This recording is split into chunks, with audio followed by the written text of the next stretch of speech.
வராகி ஆஷாட நவராத்திரி வந்து கொண்டே இருக்கிறது. ஜூலை 15ஆம் தேதியிலேருந்து 23ஆம் தேதி வரைக்கும் நம்ம ஆஷாட நவராத்திரியாக கொண்டாடி கொண்டிருக்கிறோம். இதை பற்றின வீடியோ போடுங்க நிறைய பேர் கேட்டிருந்தீங்க. ஸோ இன்றைக்கி ஒரு சில வீடியோக்களில் முதல் வீடியோவாக இந்த வீடியோ போடுறேன். ஒரு தொடர் மாதிரி போட போகிறேன். வராகியோட நவராத்திரியை நம்ம எப்படி கொண்டாட வேண்டும், அதன் தாத்பரியம் என்ன, இதில் பண்ணக்கூடிய முக்கியமான 3 விஷயங்களை பற்றி இன்றைக்கி நான் பேச போகிறேன். மிஸ் பண்ணாமல் பாருங்கள், ஸ்கிப் பண்ணாமல் பாருங்கள். இந்த மாதிரி காணொலிகள் உங்களுக்கு பிடிச்சிருந்தா நம்மளோட வராகி வழி சேனலுக்கு சப்ஸ்கிரைப் பண்ணுங்கள். வராகி வழிங்கிற வாட்ஸ்அப் குரூப் இருக்குது, கமெண்ட்டில் லிங்க் கொடுக்குறேன். விருப்பம் இருந்தால் கண்டிப்பாக இணையலாம். வாங்க வீடியோக்குள்ளே போகலாம். எல்லோருக்கும் வணக்கம். இன்றைய நாள் உங்களுக்கு நல்ல நாளாக அமையட்டும். ஓம் வராகி, ஜெய் வராகி. எல்லாரும் சாரதா நவராத்திரி என்று சொல்லப்படுகிற இந்த செப்டம்பர் அக்டோபர் மாதம் வரக்கூடிய நவராத்திரி தான் நம்ம எல்லாருமே பிரசித்தியாக செலிப்ரேட் பண்ணுவோம். அதுலேயும் பார்த்திங்கன்னா கொலு வைக்கிறது, எல்லார் வீட்லேயும் போய் சுண்டல் வாங்குறது, அந்த மாதிரி கோவிலில் இருக்கக்கூடிய அலங்காரங்கள்னு சொல்லி நம்ம பண்ணிட்டு இருந்தோம் இல்லையா. இந்த சாரதா நவராத்திரி பற்றி நம்ம சொல்லும் பொழுது அம்பாள் 9 நாட்கள் ஒரு போர் புரிந்தாள். இந்த மகிஷாசுரன் அந்த மாதிரியான அசுரர்களை எதிர்த்து போர் புரிந்தால் அந்த போரில் ஆன வெற்றி தான் விஜயதசமின்னு சொல்லி அந்த 9 நாட்களும் அம்பாள் தவம் பண்ணி அந்த வித்தியாசமான ரூபங்களை எடுத்து ஒரு நாளும் ஒரு ரூபத்தில் அம்பாள் அந்த தசமகா வித்யாவாக இவங்களெல்லாம் வதம் பண்ணாளுங்கிறது தான் நமக்கு கதை இல்லையா. சாரதா நவராத்திரி காலத்தில் அம்பாள் போர் புரிவதற்கு அந்த போரோட சேனைக்கு தளபதியாக இருப்பவள் தான் வராகி. ஸோ அம்பாளோட ஆஷாட நவராத்திரிங்கிறது மிக ரகசியமானது. இந்த ஆஷாட நவராத்திரிங்கிறது எதற்காக நம்ம கொண்டாடுறோம், கொலு வைக்கிறது கிடையாது, எல்லார் வீட்லேயும் போய் சுண்டல் வாங்குறதும் கிடையாது. இதை பற்றி பல பேருக்கு அறியாத ஒரு விஷயமாக இருந்த பொழுது அதோட சிக்னிஃபிகன்ஸ் என்ன, இது என்ன சிறப்பு அப்படின்னு பார்த்தீங்கன்னா, வரக்கூடிய போருக்கான ஆயத்தமாக மட்டுமே இதை நம்ம நினச்சிக்கணும். அப்படின்னா இதை நம்ம எப்படி புரிஞ்சுக்கலாம்னு பார்த்தா ஸ்ட்ராட்டஜி அப்படின்னு சொல்லலாம். அதாவது வியூகம் வகுப்பதுன்னு பேர். ஸோ வராகியானவள் இந்த லலிதா திரிபுர சுந்தரியின் படைத்தளபதியாக இருந்த காலத்தில் போரில் வெல்வதற்கான வியூகம் வகுத்த காலமாகவே இந்த காலத்தம் சொல்லப்படுகிறது. அப்படி இருக்கும் பொழுது நம்ம வாழ்க்கையில் இருக்கக்கூடிய பல விதமான பிரச்சனைகளை நம்ம சால்வ் பண்ணுறதுக்கு அம்பாள் கிட்ட நம்ம கேட்கக்கூடிய ஒரு ஸ்ட்ராட்டஜி, அதுக்கான ஒரு காலமாக நம்ம இதை எடுத்துக்கொள்ளலாம். நம்ம வாழ்க்கையில் இருக்கக்கூடிய பிரச்சனைகளை நம்ம வின் பண்ணி வரணும்னா நம்ம அம்பாள்கிட்ட என்னெல்லாம் கேட்கணும்? முதல்ல தெய்வ பலம் தேவை.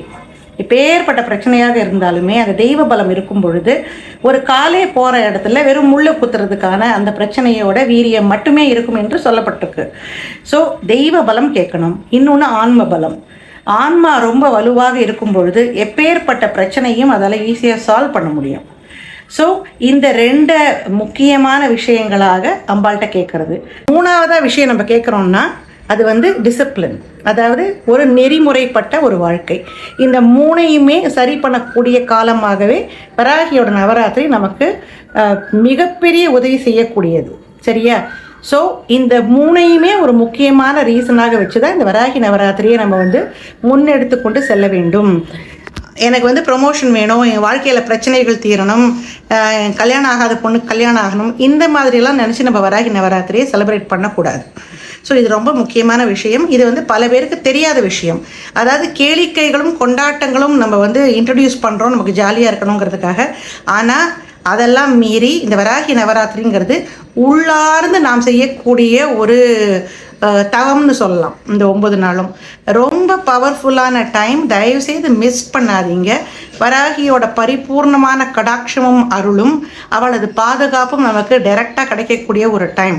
இதில் ஆடம்பரங்களை தவிர்த்து ஆத்மார்த்தமாக அம்பாளோட கனெக்ட் ஆகணும். அதுதான் முக்கியம். அதுக்கு என்ன வழிங்கிறத நான் சொல்கிறேன். அப்புறம் பூஜை முறைகளை பற்றி அப்புறமா இன்னொரு வீடியோ போடுறோம். இந்த வீடியோவில் நம்ம பண்ண வேண்டிய ரொம்ப முக்கியமான விஷயங்களை பற்றி நான் சொல்கிறேன். நம்பர் 1, விளக்கு ஏற்றணும். விளக்கு தான் எப்பயுமே ஏற்றுவோமே, இது என்ன பெரிய விஷயம் நினைப்பீங்க, அப்படி கிடையாது. இதில் 2 விதமாக விளக்கு ஏற்றலாம். ஒன்று என்னென்னா 5 மண் விளக்கு டெய்லி அம்பாள் முன்னாடி எரிய விடுறது. அது ஒன்று. அம்பாள் பூமி தத்துவம், பூமாதேவின்னு ஒரு பேர் உண்டு. அகழ்ந்து ஆராய்ந்து, அதாவது இந்த உலக்கை கலப்பை வச்சுருக்க அம்பாள். உலக்கை தண்ணி தேவியாக அம்பாள் இருக்கும் பொழுதும் கலப்பைங்கிறது உழுது உள்ளே இருக்கக்கூடிய கர்மாக்களை எடுக்கிறதுக்காகவும் சொல்லப்பட்டிருக்கு. அப்படியே இருந்தாலும் அம்பாள் பூமி தத்துவமாக இருக்கிற காரணத்தால் அவளுக்கு மண்ணாலான விளக்கை ஏற்றுவது நல்லது. விளக்கு ஏற்றுவதுங்கிறது சும்மா ஒரு டாஸ்க் மட்டும் கிடையாது, சும்மா பண்ணுற ஒரு வேலை கிடையாது. அதுக்கான சிக்னிஃபிகன்ஸ் பார்த்தீங்கன்னா, அந்த அஜ்ஞானம்ங்கிற இருளை அகற்றி விட்டு ஞானம் என்ற ஒளியை ஏற்றக்கூடிய ஒரு சமாச்சாரமாக தான் நம்ம பார்க்குறோம். அம்பாளுக்கு 5ங்கிற நம்பர் உகந்தது. அதனால் நீங்கள் தினம் 5 விளக்கு வேணாலும் ஏற்றலாம். இன்னொரு முறை என்னென்னா, ஒரு நாளும் ஒரு விளக்கு அதிகரித்து கொண்டே போவது. 1ல் ஆரம்பித்து 9 வரைக்கும் கொண்டு போகலாம். அப்படின்னா என்ன அர்த்தம்னா, அந்த ஒரு நாளும் இந்த தெய்வபலம் ஏறிக்கொண்டே செல்கிறதுங்கிற ஒரு தாற்பயமாக நம்ம இதை எடுத்துக்கொள்ளலாம். ஸோ டெய்லி மண் விளக்கு ஏற்ற வேண்டும். முதல் நாள் 1 விளக்கு, 2வது நாள் 2 விளக்கு, 3வது நாள் 3 விளக்குன்னு சொல்லி ஏற்றிக்கொண்டே செல்லலாம். இல்லை தினம் 5 விளக்கு ஏற்றலாம். ஆனால் கம்பல்சரியாக நீங்கள் திருவிளக்கு வீட்டில் இருந்தாலும் காமாட்சி விளக்கு ஏற்றினாலும் கண்டிப்பாக மண்ணாலான அகல் விளக்கை அம்பாளுக்கு ஏற்றுங்கள். சரியா? ஜஸ்ட் நார்மல் சிம்பிள் விளக்கு தான், அந்த ஒரே ஒரு முகம் இருக்கும் இல்லையா, அந்த மாதிரி ஒரு விளக்கு நீங்கள் ஏற்றுங்க. நிறைய எண்ணெய் கொள்ளக்கூடிய விளக்காக ஏற்றுங்க. விளக்கு ஏற்றினா உடனே அணையக்கூடாது. அதனால் நல்ல தடியான திரி போட்டு நெய் ஊற்றலாம், இல்லைன்னா கண்டிப்பாக நல்லெண்ணெய் ஊற்றலாம்.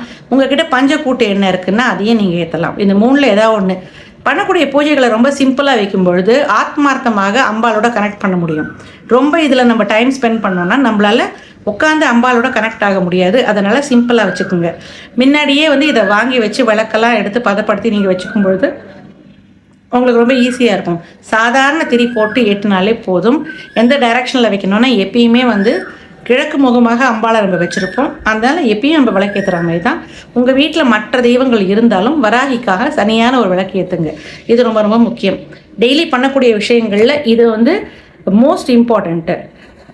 அங்கே அம்பாளோட அந்த ஸ்பெஷலான இந்த நவராத்திரிக்கு நம்ம விளக்கு ஏற்றும் பொழுது நம்ம வாழ்க்கையில் நிச்சயமாக நம்மளோட ஞானக்கண் திறக்குங்கிறது ஒரு நம்பிக்கை. நம்பர் 2 ரொம்ப ரொம்ப இம்பார்ட்டன்ட், வராகி கவசம். வராகி கவசம் சான்ஸ்கிரிட்லேயும் இருக்குது, தமிழ்லேயும் இருக்குது. அதாவது ஆதி வராகி கவசம். இதை நான் நிறைய தடவை சொல்லியிருக்கேன். ஓம் தியாத் வேந்திர நீல வர்ணாவாம் சந்திர சூர்யாக்னிலோச்சனாம் அப்படின்னு வரும். அதே தமிழ் ஆக்கமும் இருக்குது. அது நான் லிங்க் உங்களுக்கு கொடுக்குறேன். ஒரு PDF இருக்குது. ஸோ தயவு செய்து தமிழில் இருக்கிற வராகி கவச்சமோ இல்லைன்னா சமஸ்கிருதத்தில் இருக்கிற வராகி கவச்சமோ தினம் 2 வேளை படிக்கணும். ஓகேயா? இது படிக்கும்பொழுது என்ன பண்ணணும்னா, ஒரு சொம்பில் தண்ணி வச்சு நம்ம கையை அந்த தண்ணியை மூடிக்கணும். மூடின்னு இந்த கவச்சத்தை சொல்லணும். கவச்சம் சொல்லும் பொழுது அதில் ஒரு அங்கமாக அம்பாள் காப்பாற்றணும்னு சொல்லியிருப்போம். அதை மனசுக்குள்ள அமைதியாக திங்க் பண்ணணும். திங்க் பண்ணிவிட்டு அந்த இடத்துல அம்பாள் நமக்கு பாதுகாப்பு கொடுப்பதாகவே நாம் நம்ப வேண்டும். அது எப்படி நினைக்கிறோம்? பாதுகாப்புனா ஒரு ஒளி ரூபமாக அம்பாள்கிட்டேருந்து ஒரு ஒளி நம்மளை ஒரு பாகமாக அம்பாள் பாதுகாக்கிற மாதிரி நம்ம நினச்சிக்கணும். அதுக்கப்புறமா அந்த தண்ணியை எடுத்து புரோக்ஷனம் பண்ணணும். புரோக்ஷனம்னா என்னென்னா தெளிச்சுக்கிறது. வீட்டில் இருக்கிற எல்லாருக்கும் தெளிங்க. அதே போல் கொஞ்சம் தீர்த்தமாக குடிங்கள். இது நிச்சயமாக உங்களுக்கு பாதுகாப்பை கொடுக்கும். பிரம்ம முகூர்த்த வேலையில் பண்ணுறது விசேஷம். அப்படி இல்லைன்னாலும் நார்மலாக நீங்கள் பூஜை பண்ணுற நேரத்தில் பண்ணலாம்.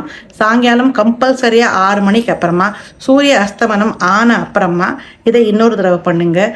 இந்த 9 நாளும் கண்டிப்பாக நீங்கள் செய்ய வேண்டிய ஒரு விஷயம். ஏன்னா இது என்ன கொடுக்கும்? உங்களுக்கு பெரிய பாதுகாப்பை கொடுக்கும். இந்த பாதுகாப்பு இருக்கும் பொழுது உங்களுக்கான வரக்கூடிய எந்த தீவினை தாக்கங்கள்லேருந்தும் உங்களுக்கு பெரிய ரிலீஃப் கிடைக்கும். கண்டிப்பாக இதை மிஸ் பண்ணிடாதீங்க. சரியா? இது உங்களுக்கு தனியாக ஒரு வீடியோ வராகி கவச்சம் போடுறேன் லிரிக்ஸோட. பட் இன்றைக்கி இன்ட்ரொடக்ஷன் தான் உங்களுக்கு கொடுத்துருக்கேன்.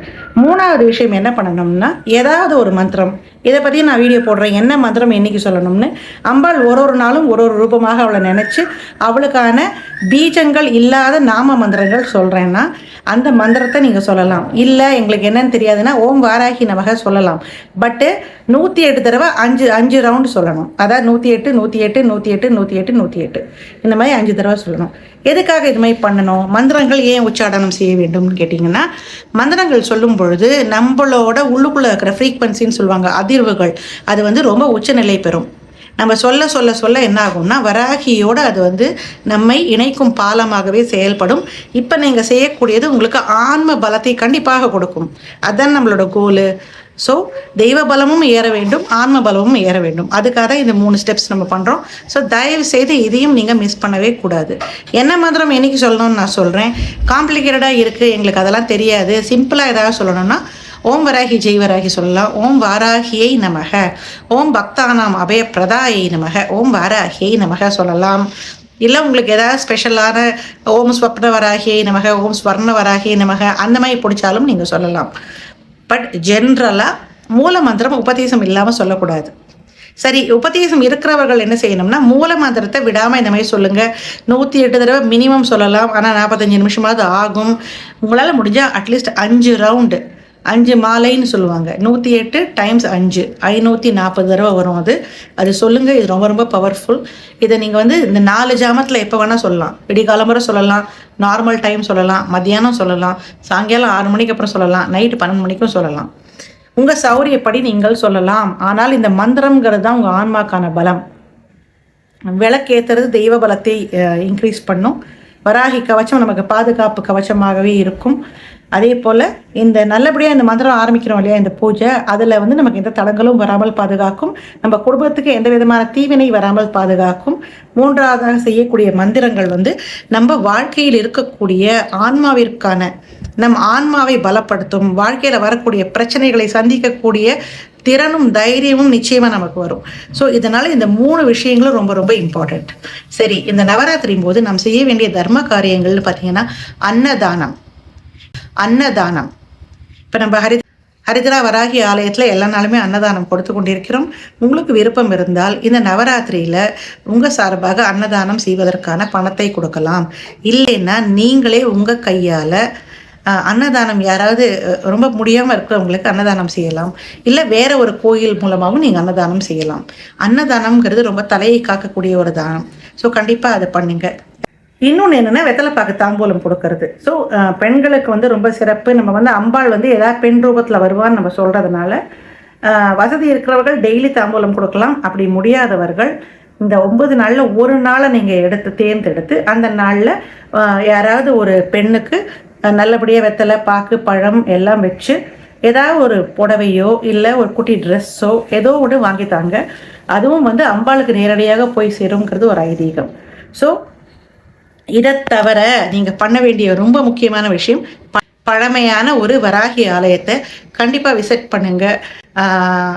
பல்லூரில் வராகி இருக்கா, தஞ்சாவூர் வராகி இருக்கா, உத்தரகோசமங்கையில் வராகி இருக்கா. கொஞ்சம் கஷ்டம்தான், எல்லா இடமும் நம்ம போக முடியாதுனாலும் பாரம்பரியமான சிவாலயங்களில் இருக்கிற வராகியும் பார்க்கலாம். அது அர்த்தம் கிடையாது. ஆனால் பழமையான ஆலயங்கள் போகும்பொழுது நமக்கான ஆன்ம பலம் இன்னும் நிறையா ஏறும். ஸோ பக்கத்தில் இருக்கிற ஆலயங்களும் போங்க. முடிஞ்சா இந்த மாதிரி பழமையான ஒரு ஆலயம் போயிட்டு வாங்க. சரியா? இனிமேல் வந்து எப்படி பூஜையை ஆரம்பிக்கிறது, என்ன நம்ம நாள் எப்படி வராகியை வழிபடணுங்கிறத பற்றின வீடியோ வந்து நான் உங்களுக்கு அடுத்தடுத்த காணொலியில் போடுறேன். இந்த மாதிரி காணொலிகள் உங்களுக்கு பிடிச்சிருந்தா நம்மளோட வராகி வழி சேனலுக்கு சப்ஸ்கிரைப் பண்ணுங்கள். அதுக்கெல்லாம் முன்னாடி முதல்ல இந்த வீடியோக்கு ஒரு லைக் கொடுங்க. உங்களால் முடிஞ்சால் ஹைப் அப்படின்னு பண்ணுங்கள். கீழே கமெண்ட்டை ஸ்வைப் பண்ணிங்கன்னா ஹைப்புன்னு வரும். அதை பண்ணும்பொழுது இந்த மாதிரி சின்ன க்ரியேட்டர்ஸ்க்கு ரொம்ப பெரிய ஒரு பாசிட்டிவ் இம்பேக்ட் கொடுக்குவாங்க. அதே போல் வராகி வழிங்கிற பிரத்யேகமான நம்மளோட வாட்ஸ்அப் குரூப் இருக்குது. விருப்பம் இருந்தால் நீங்களும் இணையலாம். இன்னொரு வீடியோவில் கூடிய சீக்கிரம் சந்திப்போம். ஓம் வராகி ஜெய் வராகி.